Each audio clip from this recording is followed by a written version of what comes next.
नमस्कार दोस्तों। जैसा कि पिछली क्लास में हम लोगों ने बंगाल में ब्रिटिश साम्राज्य की स्थापना के लिए लड़े गए युद्धों का अध्ययन कर रहे हैं, जिसमें कल हमने प्लासी के युद्ध के बारे में अध्ययन किया, प्लासी के युद्ध के कारण, युद्ध और उसके परिणाम के बारे में अध्ययन किया। और इसी कड़ी में आज हम जो बंगाल में ब्रिटिश शासन की स्थापना के लिए लड़े गए दूसरे युद्ध बक्सर के युद्ध के बारे में अध्ययन करेंगे। बक्सर के युद्ध के क्या कारण थे, क्या परिणाम थे। और तो बक्सर का युद्ध 22 अक्टूबर 1764 को लड़ा गया था। अब इसकी क्या पृष्ठभूमि थी, ये हमने कल पढ़ा कि प्लासी के युद्ध के बाद जो मीर जाफर है उसको बंगाल का नवाब बनाया जाता है। मीर जाफर को बंगाल का नवाब बनाया जाता है। मीर जाफर एक कठपुतली शासक होता है, एक कठपुतली नवाब होता है जो अंग्रेजों की हर इच्छा की पूर्ति करता है और अंग्रेजों के हर आदेशों की पालना करता है। लेकिन हम देखते हैं कि आगे जाकर के मीर जाफर भी अंग्रेजों की इस नीति से परेशान हो जाता है और इसी कड़ी में मीर कासिम का एक पुत्र होता है मीरन, जिसकी मृत्यु हो जाती है, इसलिए वो ज्यादा निष्क्रिय होना शुरू हो जाता है। तो हालवे नामक एक विद्वान है, वो कहता है कि सब कुछ जो कारण है वो मीर जाफर ही है। तो अंग्रेज अब मीर जाफर को गद्दी से हटाना चाहते हैं और उसकी जगह दूसरा नवाब लाना चाहते हैं। तो अंग्रेजों ने मीर जाफर का ही दामाद मीर कासिम के साथ एक संधि की 1760 में। सितंबर 1760 में अंग्रेजों ने मीर कासिम के साथ एक संधि की, जिसके तहत मीर कासिम अंग्रेजों को 6 लाख रुपए, वर्धमान, मिदनापुर और चटगांव ये इलाका कंपनी को देगा, कर मुक्त व्यापार की सुविधाएं देगा और अंग्रेजों की आदेशों की पालना करेगा। ये संधि हुई और अंग्रेजों ने रात को मीर जाफर के महल को घेर लिया। मीर जाफर अच्छी तरह से समझता था कि अंग्रेज कितने चालाक और चतुर हैं और कितने किस पराकाष्ठा या किस हद तक जा सकते हैं। इसलिए बिना कोई तीर कमान चले, बिना रक्त रंजित हुए सत्ता परिवर्तित हो गई। मीर जाफर को अरेस्ट कर लिया गया और मीर कासिम को वहां का नवाब बनाया गया। मीर कासिम 1759 में बंगाल का नवाब बन जाता है। अब मीर कासिम का समय है 1760 से 1714। मीर कासिम बंगाल के नवाबों में सबसे योग्यतम नवाब। उसने देख लिया कि सुजाउद्दौला, सिराजुद्दौला के क्या हालात हुए थे, मीर जाफर के क्या हालात हुए थे, इसलिए उसने हर क्षेत्र में प्रशासनिक व्यवस्था स्थापित की और उसने अपनी राजधानी है वो मुंगेर में ट्रांसफर की ताकि वो अंग्रेजों के हस्तक्षेप से बच सके। और जो सबसे बड़ी जो समस्या थी वो था दस्तक का दुरुपयोग। दस्तक जो कि एक परमिट होता था व्यापार का बिना चुंगी दिए हुए, जो कि मुगल बादशाह ने अंग्रेजों को दे रखा था। तो उस दस्तक का दुरुपयोग लगातार बढ़ता जा रहा था और मीर कासिम इस दस्तक के दुरुपयोग से काफी परेशान था और उसने इस दस्तक के दुरुपयोग को मिटाने के लिए उसने चुंगी ही हटा दी, जो टैक्स था जिसमें अंग्रेजों को छूट दे रखी थी, जिसके लिए अंग्रेजों को मुगल दरबार ने विशेष सुविधा दे रखी थी। तो मीर कासिम ने पूरे बंगाल में से ही ये कर ही हटा दिया, टैक्स ही हटा दिया, चुंगी हटा दी। अब ये जो व्यवस्था आई तो अंग्रेजों को ये व्यवस्था अच्छी नहीं लगी। अंग्रेजों को चाहिए कठपुतली नवाब जो उनकी इशारों पर आदेशों की पालना करे और ये टैक्स भी लगा रहे ताकि अंग्रेजों को टैक्स देना नहीं पड़े और भारतीयों को टैक्स देना पड़े। भारतीयों का जो टैक्स था वो अपना परमिट बेचते थे और पैसे देते थे।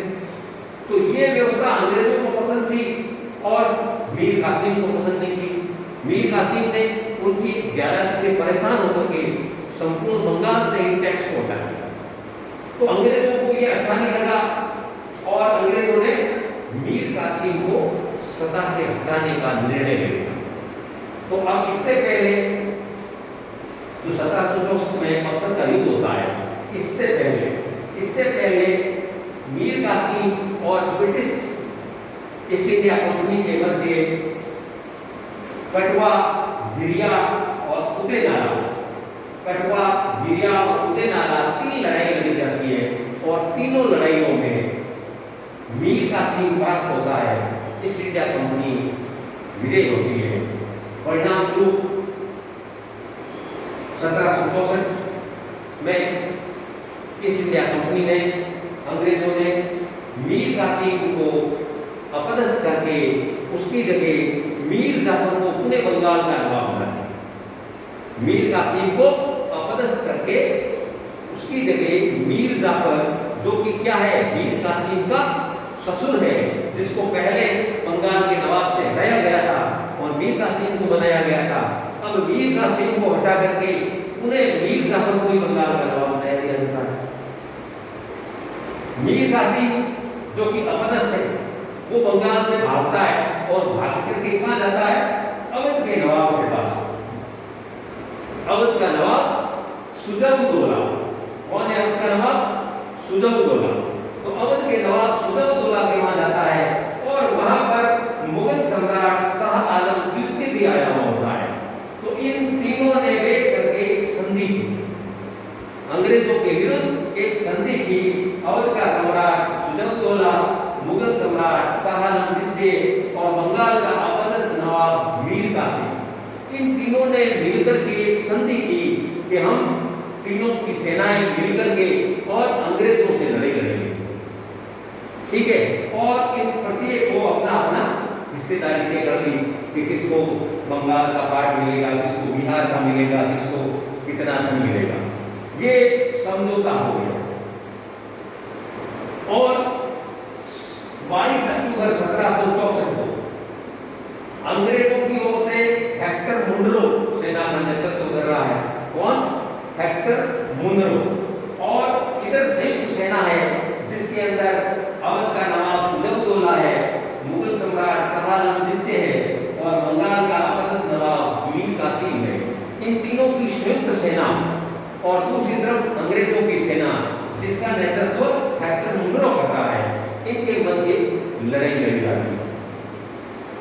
परिणाम भारत के विरुद्ध आता है। अंग्रेजों की छोटी सी सशक्त सेना विजय होती है और भारत के मुगल सम्राट, भारत का सबसे सशक्त प्रांत बंगाल का नवाब और अवध के नवाब की संयुक्त सेना परास्त होती है और ये भारतीय इतिहास में एक क्रांतिकारी घटना घटित होती है। प्लासी के युद्ध में सिर्फ अंग्रेजों ने बंगाल को जीता था, लेकिन बक्सर के युद्ध में अंग्रेजों ने मुगल सम्राट को परास्त किया, अवध के नवाब को परास्त किया और बंगाल के नवाब को परास्त किया। इस प्रकार हम देखते हैं कि बक्सर का युद्ध, जिसके परिणाम बहुत दूरगामी थे और बहुत घातक थे। परिणाम स्वरूप क्या होता है कि बंगाल, बिहार और उड़ीसा, झारखंड, बांग्लादेश की दीवानी और राजस्व का अधिकार अंग्रेजों के पास रहता है। अंग्रेज